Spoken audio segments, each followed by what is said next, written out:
आपने देखा कि नागवंशियों और असुरों के अत्याचारों से त्रस्त ऋषियों का समूह जब महाराज ययाति के दरबार में पहुंचा तो उनकी पुकार सुन के ययाति का हृदय दहल गया। उन्होंने नागवंशियों और असुरों को दंड देने के लिए सेना को कूच करने का आदेश दिया। सरयानावत पहुंचते ही उनकी भेंट एक सुंदर युवती से हुई। इस भेंट ने कुछ देर के लिए युद्ध से होने वाले रक्तपात की संभावना को भी रोक दिया। एक ओर वो युवती यौवन के उन्माद में सारी बातों से अनजान थी, दूसरी ओर ययाति अपने कर्तव्य बोध और प्रणय प्रसंग के बीच झूल रहा था। और मैं ये सोच रही थी कि इस भेंट का परिणाम क्या होगा।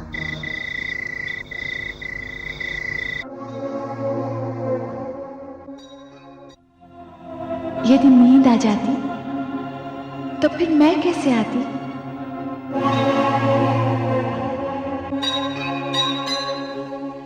तो आपको प्रश्न का उत्तर मिला?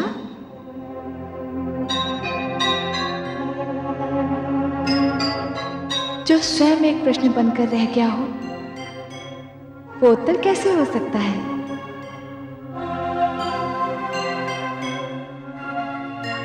ये स्वप्न तो नहीं। मैं आपके उत्तर का उत्तर बनकर कल फिर आऊंगी।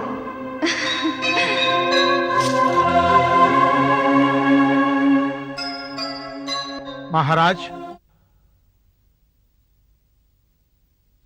सेनापति,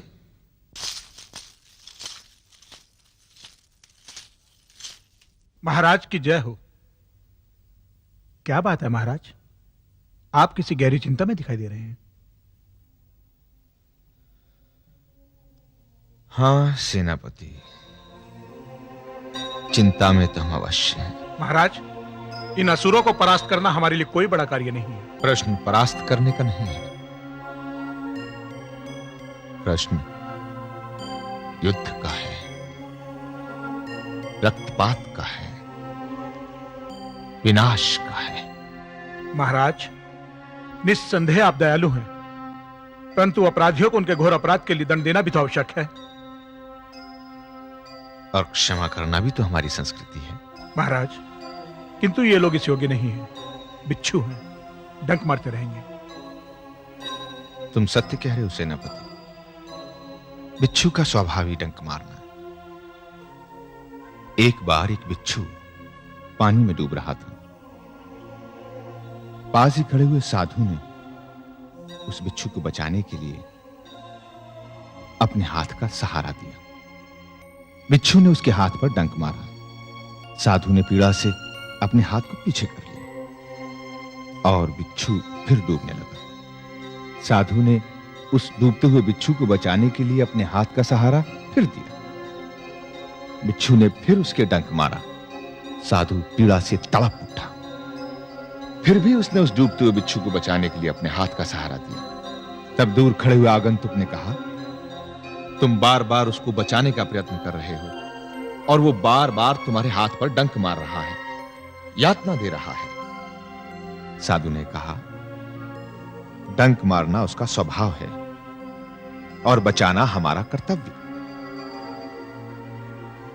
वो जंतु जानवर होकर अपना स्वभाव नहीं छोड़ रहा, हम मनुष्य होकर अपना कर्तव्य कैसे छोड़ दें? महाराज, जानवर हमारी दया का पात्र है। जीव हत्या करना पाप है, किंतु अपनी रक्षा करने के लिए पापियों की हत्या करना कोई पाप नहीं है। सेना को आक्रमण करने का आदेश दूं महाराज? सेनापति, युद्ध अंतिम विकल्प होता है। इस क्षेत्र में असुरों और नागवंशियों के साथ और लोग भी रहते हैं जिनसे हमारा कोई बैर नहीं। दोषियों के साथ निर्दोष न मारे जाएं, यह देखना भी हमारा कर्तव्य है।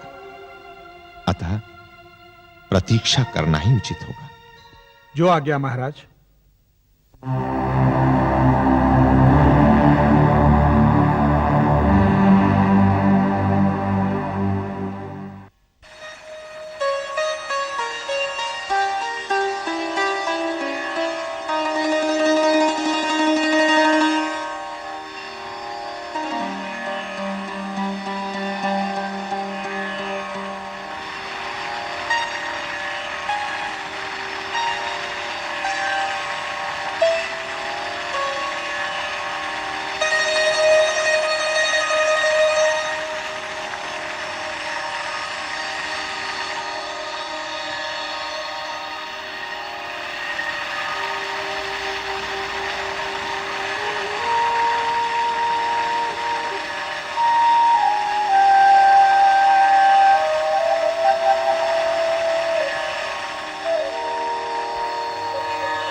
कल तुमने कहा था उत्तर का उत्तर देने आऊंगी, और उत्तर का उत्तर देने में इतना विलंब।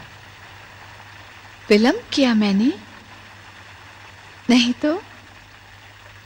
जानती हो, तुम्हारे जाने और आने के बीच में जो समय बीता,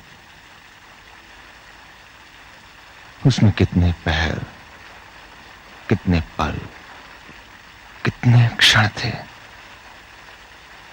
तुमने तो कदाचित ये भी ना सोचा होगा, इतने पहर,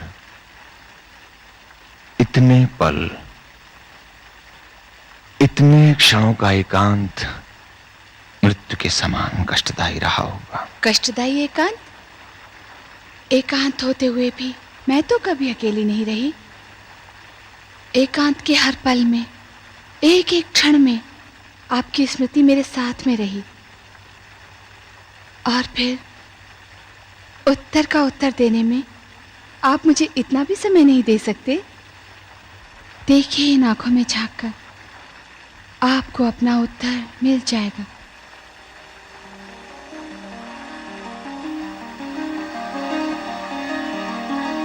दिखाई दे रहा है, स्पष्ट दिखाई दे रहा है, किंतु तुम्हारी प्रतीक्षा का एक एक पल ऐसे बीता मानो कई युग बीत गए हों।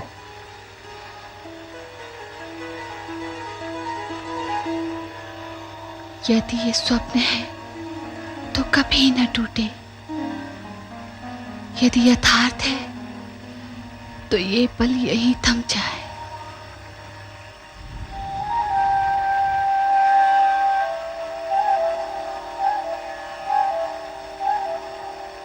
जी चाहता है ऐसे ही तुम्हें देखता रहूं। मुझे डर लग रहा है। डर? कैसा डर? कहीं आपसे बिछड़ न जाऊं। यदि आपसे बिछड़ी तो जीवन कठिन हो जाएगा। ऐसा नहीं हो सकता। हम हमेशा के लिए एक दूसरे के हो जाएं। मैं तो कब की आपकी हो चुकी हूं।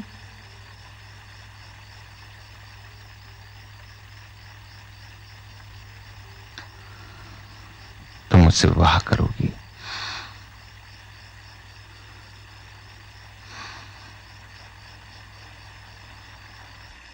विवाह? क्या सोच रही हो? विश्वास नहीं होता। अभी कुछ क्षण पहले ही तो भेंट हुई हमारी, और अब तक हम एक दूसरे का नाम तक नहीं जानते।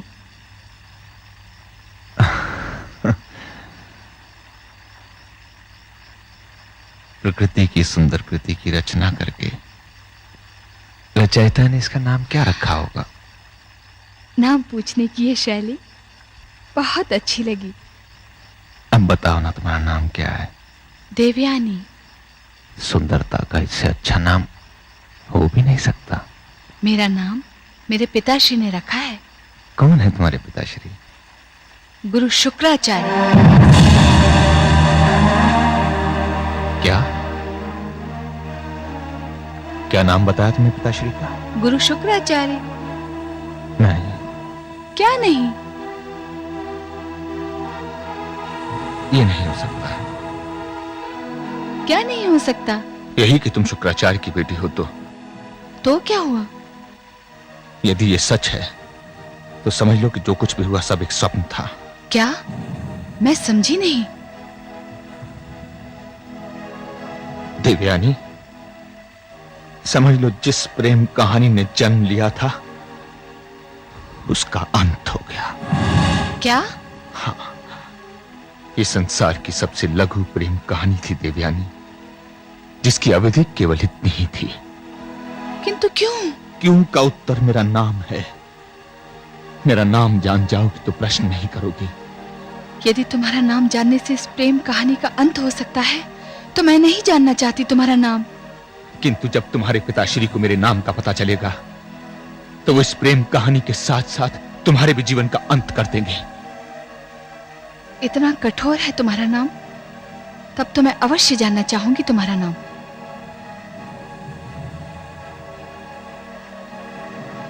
राजा ययाति हैं हम। क्या? महाराज ययाति? हाँ, असुरों के शत्रु। इस क्षेत्र में असुरों को उनके अत्याचारों का दंड देने के लिए आए हैं, और तुम असुरों के गुरु शुक्राचार्य की बेटी हो, अर्थात हमारे शत्रु की बेटी। शत्रु की बेटी हूं, शत्रु तो नहीं। शत्रु की बेटी को किस नाम से पुकारेंगे हम? प्राण प्रिय, यही कहा था ना आपने? इसी नाम से पुकारा था ना आपने मुझे? उस समय इसका ज्ञान नहीं था हमें। किंतु अब मैं जान चुकी हूँ कि आप कौन हैं। फिर भी मैं आपको शत्रु नहीं मानती। तुम्हारे मानने न मानने से क्या होता है, किंतु तुम्हारे पिताश्री तो नहीं मानेंगे। कुछ देर पश्चात ये क्षेत्र युद्ध भूमि में बदल जाएगा। तो उस वचन का क्या होगा जो आपने मुझे दिया था? भेंट चढ़ गया वो वचन हमारे कर्तव्य पर। तो क्या आर्यपुत्र महाराज ययाति का वचन पानी पर लिखा एक वाक्य था जिसे नदी की एक लहर खा गई? नहीं, हमारा वचन अटल है, मृत्यु की तरह। तो निभाइए उस वचन को, कीजिए विवाह मेरे साथ। अवश्य करेंगे विवाह, किंतु युद्ध के पश्चात। नहीं, युद्ध के पश्चात विवाह नहीं होगा, सर्वनाश होगा। और मेरा विवाह रोकेगा इस सर्वनाश को। शताब्दियों से जो मनुष्यों का रक्तपात होता आ रहा है, उसे रोकेगा मेरा विवाह। बस आप एक दिन के लिए ये युद्ध रोक दीजिए, मैं कल फिर आऊंगी। तुम नहीं आ पाओगे। मैं अवश्य आऊंगी महाराज। इतना विश्वास है अपने आप पर? अपने प्रेम पर।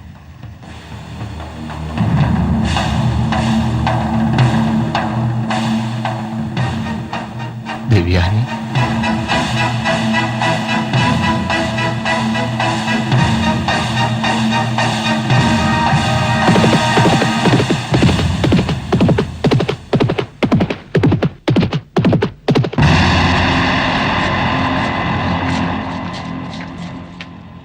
राजगुरु को संदेश दें, हम उनसे मंत्रणा करना चाहते हैं।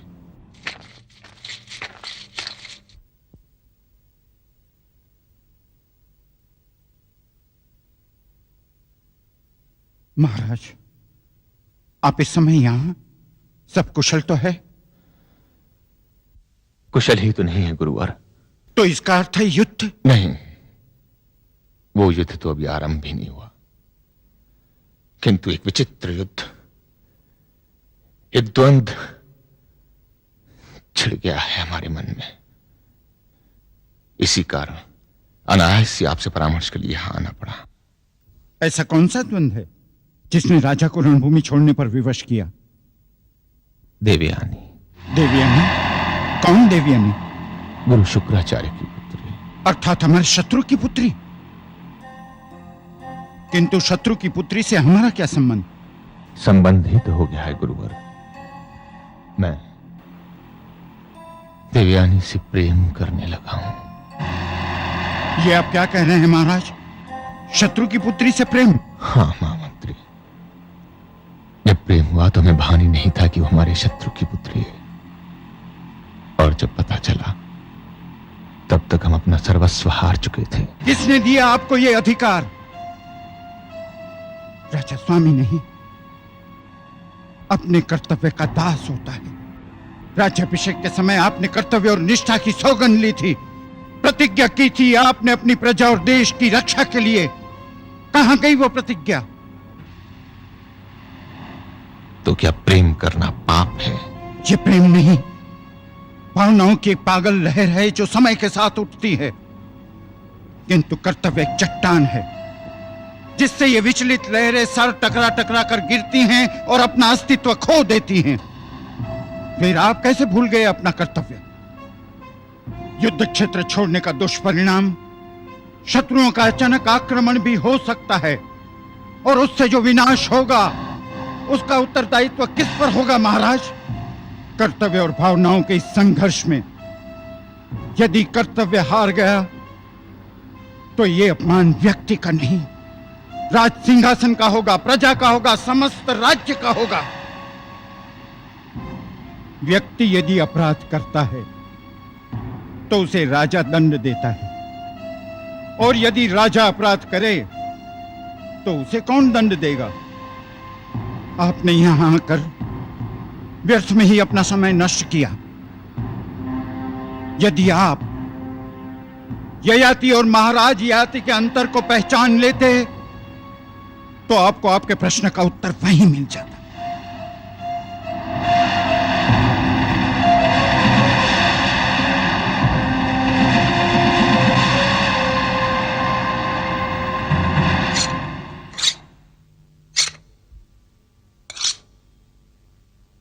मुझे एक बात समझ में नहीं आ रही कि आर्यों ने अभी तक हम पर आक्रमण क्यों नहीं किया। लगता है कोई रणनीति बना रहे हैं। रणनीति बना रहे हैं या हमें जड़ मूल से उखाड़ने का कोई नया उपाय सोच रहे हैं? यही तो लक्ष्य है उनके जीवन का, हमें मिटाना। वो लोग हमारे वनों को काटकर पक्षियों के ठिकाने छीनते हैं, ये संस्कृति है उनकी। वो लोग मैदानों की हरियाली काटकर पशुओं से दाना पानी छीनते हैं, यह मानवता है उनकी। नदियों पर घाट बनाकर जल को दूषित करते हैं और कहते हैं ये सभ्यता है उनकी। छल और कपट तो भरा हुआ है उनके हृदय और मस्तिष्क में। आज भी किसी छल की योजना बना रहे होंगे वो। सत्य कह रहे हैं दलनायक, छल ही तो किया है उन्होंने हमारे साथ। क्या? राजा ययाति ने देवयानी को अपने प्रेम जाल में फंसा लिया है। क्या कह रहे हो तुम? मैं अपनी आंखों से देखकर आ रहा हूँ उन दोनों का प्रेम मिलन। अगर गुरुदेव को इस बात का पता चल गया तो अनर्थ हो जाएगा, अनर्थ। कभी नहीं। हमारे शत्रु को वरमाला पहनाएगी तू? उस हत्यारे को वरमाला पहनाएगी जिसके हाथ असुरों के रक्त से लाल हैं? उसको वरमाला पहनाएगी जो हमारा अस्तित्व मिटाने आया है? आपके मन में भी तो द्वेष है उनके लिए, इसीलिए तो आर्यों के आश्रम, उनकी बस्तियां, उनके गुरुकुल को आग लगा दी, उनके परिवारजनों को पशुओं की भांति चुन चुन कर मारा, उन्हें ये क्षेत्र छोड़कर भाग जाने पर विवश किया। तो क्या अपनी छाती से लगाते उन भेड़ियों को अपना रक्त पीने देते? वे आर्य हैं। हम उनकी संस्कृति को, उनकी सभ्यता को और उनके वंशों को मिटाने का संकल्प कर चुके हैं। क्या तू नहीं जानती कितने कपटी हैं वे? उनके स्वभाव में धोखा है, उनके रक्त में विष। कितना बड़ा अत्याचार किया है उन्होंने मेरे साथ, और उसी अत्याचार का परिणाम है मेरी ये आंख। किस तरह उन्होंने मुझे अंधा बनाने का प्रयास किया था, तभी आर्य होकर आर्यों के विरुद्ध विद्रोह किया है मैंने। त्याग दिया मैंने आर्यों को, उनकी संस्कृति को, उनकी सभ्यता को। वे इस धरती से असुरों को समाप्त कर देना चाहते हैं, और मैं इस धरती से उनका नाम, उनका अस्तित्व मिटा देना चाहता हूं। यदि आर्यों और उनकी संस्कृति से इतनी ही घृणा थी आपको, तो फिर मुझे आर्य संस्कृति क्यों सिखाई? क्यों मुझे शिक्षा दी? क्यों मुझे संस्कृत पढ़ाई और क्यों शिक्षा नहीं दी उन असुरों को? क्यों उन्हें अनपढ़ और गंवार रखा? है आपके पास कोई उत्तर? हाँ, पर मेरे पास इसका उत्तर है। आपने ये सब अपने स्वार्थ के लिए किया है, इस स्थान के लिए किया है, इस आसन को पाने के लिए किया है। आसन? हाँ, गुरु का आसन। यदि आप असुरों को भी शिक्षित कर देते तो उन्हें भी संस्कृति और सभ्यता का ज्ञान प्राप्त हो जाता, उनके भी हृदय बदल जाते, उनकी विचारधारा बदल जाती, और फिर वो हिंसा के नहीं अहिंसा के मार्ग पर चलते, और फिर उन्हें आपकी आवश्यकता नहीं होती। देवयानी, यदि आपने आर्यों का नाम मिटाने की प्रतिज्ञा की है तो उसमें सर्वप्रथम नाम मेरा लिख लीजिए। ये क्या कह रही है तू? मैं सत्य कह रही हूँ। महाराज ययाति से विवाह के पश्चात मैं असुरों के गुरु शुक्राचार्य की बेटी नहीं, महाराज ययाति की पत्नी कहलाऊंगी, आपके शत्रु की पत्नी। लगता है उसके छल कपट का विष पी गई है तू। मैंने विष नहीं, प्रेम का अमृत पिया है। मैं समझ गया उसका षड्यंत्र, किंतु वो जो चाहता है कदापि संभव नहीं हो सकता। पिताश्री, उनका प्रेम षड्यंत्र नहीं है। चुप हो जा देवयानी। यदि मेरा प्यार तेरे सर पर ममता का हाथ रख सकता है तो मेरा क्रोध तेरा गला भी दबा सकता है। विपाशा,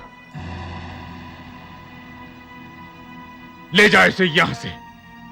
इसका बावलापन अब और सहन नहीं किया जा सकता। मैं इसकी मूर्खता को असुरों के विनाश का कारण नहीं बनने दूंगा। इसे इसके कक्ष में बंद कर दे, अब ये बाहर नहीं जाएगी।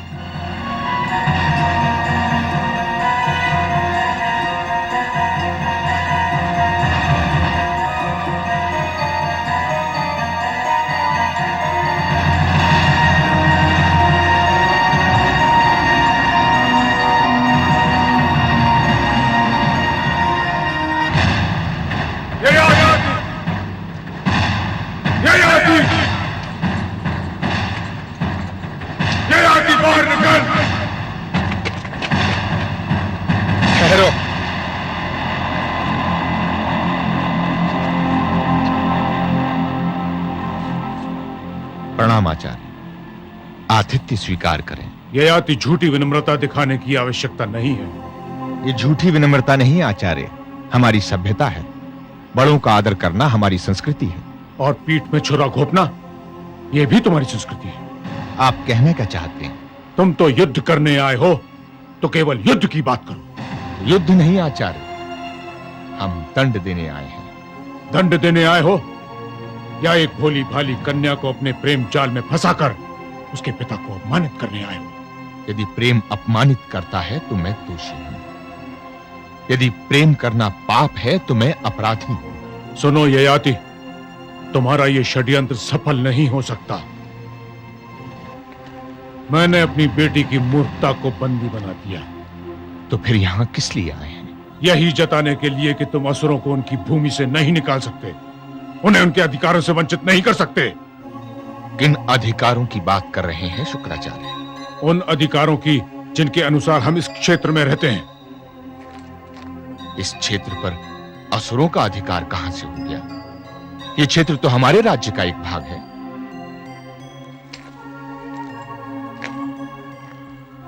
वो लोग तो बाहर से आए हैं और इस पर अपना अधिकार जमा लिया। बाहर से तो आर्य भी आए, तुम भी तो यहाँ के वासी नहीं हो, फिर तुम्हारा अधिकार कैसे हो गया? हाँ, हम भी बाहर से आए हैं, किंतु हमने इस धरती से प्रेम किया है, इसे अपनाया है, इसके शस्य श्यामला गुणों को पहचाना है, अपने रक्त से इसको सींचा है, परिश्रम का हल चलाया है इस पर, इसकी छाती से अन्न उपजाया है, वृक्ष लगाए हैं, कुएं खुदवाए हैं, हरियाली लगवाई है, ग्रामों का विकास किया है, आश्रम और पाठशालाएं बनाई, गुरुकुल बनाए, लोगों को शिक्षा दी है, विद्या और ज्ञान का घर घर दीप जलाया है, सुख शांति का संदेश दिया है, जियो और जीने दो की नीति बताई है, एक नई सभ्यता, एक नई संस्कृति की नींव रखी है। और तुमने क्या किया है? इस धरती को उजाड़ा है, इसे लूटा है, इसे आग लगाई है, बच्चों वृद्धों का रक्तपात किया, नारियों के साथ बलात्कार किया, उन्हें अपमानित किया। लाखों असुरों का रक्त बहाने वाले, उन्हें पशु कहकर उनकी हत्या करने वाले, उनके मृत शरीरों पर अपने अश्व दौड़ाने वाले, उन्हें घर से बेघर करने वाले, निर्माण की बातें करते हैं, सभ्यता की बातें करते हैं, धर्म के नाम पर नरसंहार को संस्कृति कहते हैं, लोगों को स्वर्ग का लालच और नरक का भय दिखलाकर धर्म की स्थापना करना चाहते हैं। भय और लालच का नाम धर्म नहीं है। जीवन बिताने के लिए आदर्श नियमों का पालन करना धर्म है। अच्छे कर्म करने का नाम धर्म है और बुरे कर्म करने का नाम अधर्म। किंतु धर्म क्या होता है, ये तुम क्या समझोगे शुक्राचार्य? धर्म का अर्थ मैं भली भांति समझता हूं। धर्म का अर्थ है अपने कर्तव्य का पालन करना, अपनी प्रतिज्ञा पूरी करना, और हमारी प्रतिज्ञा है आर्यों को मिटाना, उनकी सभ्यता, उनकी संस्कृति का नाश करना। और इस धरती पर असुरों की प्रभु सत्ता स्थापित करना। तो फिर समझ लो, असभ्य असुरों के विनाश का समय आ गया है। असुरों का विनाश असंभव है ययाति। तुम असुरों के लिए मृत्यु के व्यापारी बनकर आए हो और मैंने मृत्यु को अपने वश में कर लिया है। मैंने असुरों के लिए मृत्यु के द्वार बंद कर दिए हैं। इसका निर्णय तो युद्ध भूमि करेगी शुक्राचार्य। कल का दिन असुरों के लिए विनाश का दिन होगा। तत्पश्चात यहां केवल सन्नाटा होगा, मृत्यु का सन्नाटा। कल युद्ध भूमि में असुरों के सर भी कटेंगे और आर्यों के सर भी। अंतर केवल इतना होगा कि आर्यों के मृत शरीर वहीं पड़े रह जाएंगे, किंतु असुर फिर जीवित हो जाएंगे। मैंने असुरों को मृत्यु से मुक्ति दिला दी है। मेरे पास मृत्यु संजीवनी है, उन्हें पुनः जीवित करने का मंत्र। शुक्राचार्य, यदि ये मंत्र हमारे पास होता तो हम इसका उपयोग जन कल्याण के लिए करते, विनाश के लिए नहीं। किंतु तुमने वरदान को भी श्राप बना दिया है। चाहिए अब आपसे भेंट युद्ध भूमि में होगी। अवश्य होगी।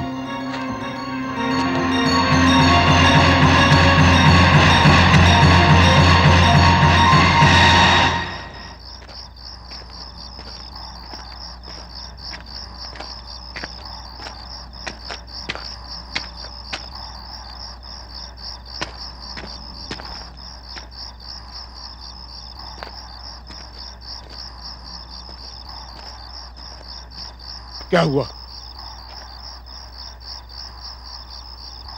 क्या बात क्या है?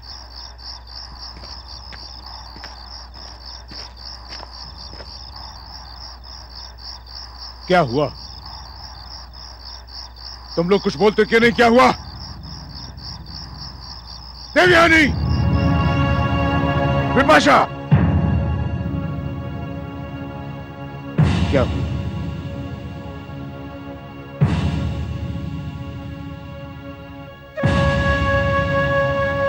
देवयानी,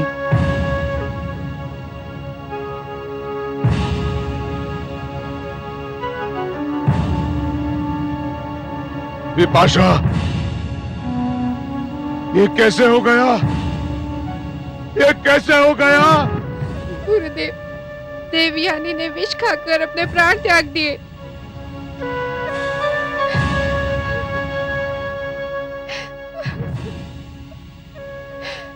मर गई मेरी बेटी। मेरी बेटी मर गई।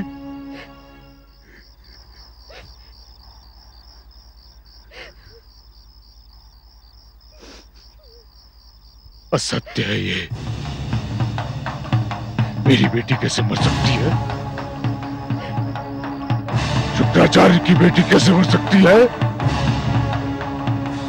मैं जीवित करूंगा इसे। मैं अपनी बेटी को जीवित करूंगा।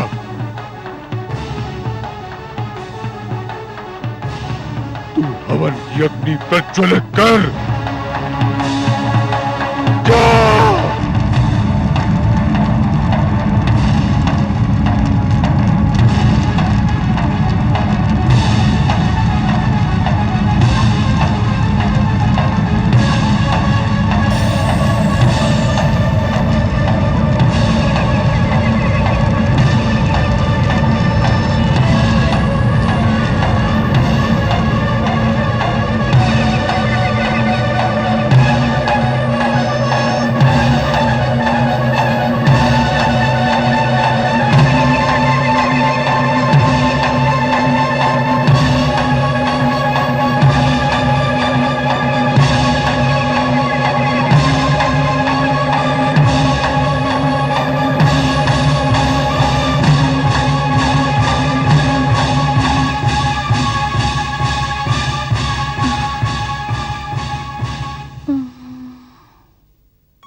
आंखें खोल बेटी, आंखें खोल, मेरी ओर देख, मैं हूं तेरा पिता। हाँ बेटी, तू फिर जीवित हो गई। मैं जीवित हो गई। हाँ हाँ। क्यों जीवित किया मुझे? ये तू क्या कर रही बेटी? नहीं, मैं जीना नहीं चाहती, मैं जीना नहीं चाहती। क्यों जीवित किया मुझे? मैं जीना नहीं चाहती, मैं जीना नहीं चाहती। नहीं बेटी, ऐसा न कह। तू जीवित रहेगी, तुझे जीवित रहना पड़ेगा मेरे लिए, अपने पिता के लिए। नहीं, अब मेरे जीने का कोई अर्थ नहीं है। मैं जीना नहीं चाहती, मैं फिर विष खा लूंगी। मैं तुझे फिर जीवित कर दूंगा। नहीं, इस बार आप मुझे जीवित नहीं कर पाएंगे। मैं तुझे जीवित करूंगा बेटी, मैं तुझे जीवित करूंगा। मेरे पास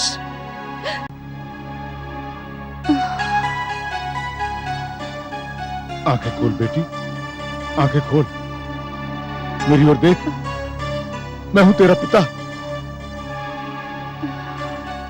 हाँ बेटी, तू फिर जीवित हो गई। मैं जीवित हो गई। हाँ हाँ। क्यों जीवित किया मुझे? ये तू क्या कर रही बेटी? नहीं, मैं जीना नहीं चाहती, मैं जीना नहीं चाहती। क्यों जीवित किया मुझे? मैं जीना नहीं चाहती, मैं जीना नहीं चाहती। नहीं बेटी, ऐसा न कह। तू जीवित रहेगी, तुझे जीवित रहना पड़ेगा मेरे लिए, अपने पिता के लिए। नहीं, अब मेरे जीने का कोई अर्थ नहीं है।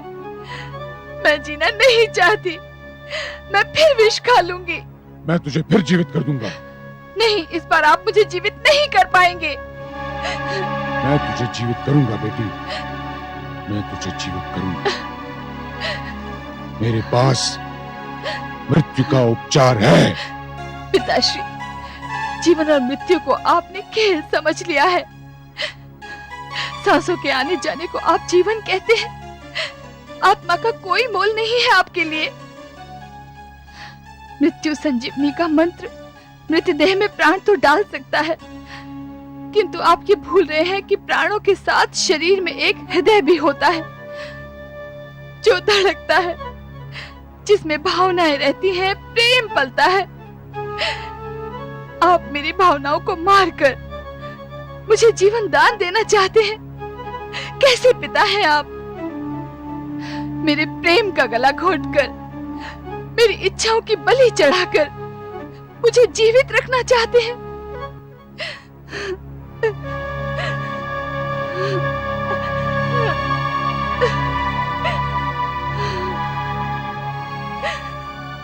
क्या तू उसे भूल नहीं सकती है बेटी? जिसके लिए स्वयं को भुला बैठी, उसी को भूल जाने के लिए कहते हैं आप। पिताश्री, यदि मैं उसे इस जीवन में ना पा सकूं, तो मुझे मरने से मत रोको। मैं उसे मरकर पाना चाहती हूँ, मरकर पाना चाहती हूँ उसे। ना बेटी ना, यदि तू मर गई तो मेरे जीवन के सारे सपने बिखर जाएंगे। तेरे बिना तो मैं जीवन की कल्पना भी नहीं कर सकता। पिताश्री, आर्यों की समाप्ति है आपके जीवन का लक्ष्य है ना? आप युद्ध कीजिए। मैं आपकी राह की बाधा नहीं बनना चाहती, क्योंकि मैं आपको हारता हुआ नहीं देख सकती। आप मेरे पिता ही नहीं, असुरों के गुरु भी हैं। यही तो मेरा दुर्भाग्य है बेटी, कि मैं पिता भी हूं और गुरु भी। किंतु अब इन दोनों में से केवल एक जीवित रहेगा, केवल एक।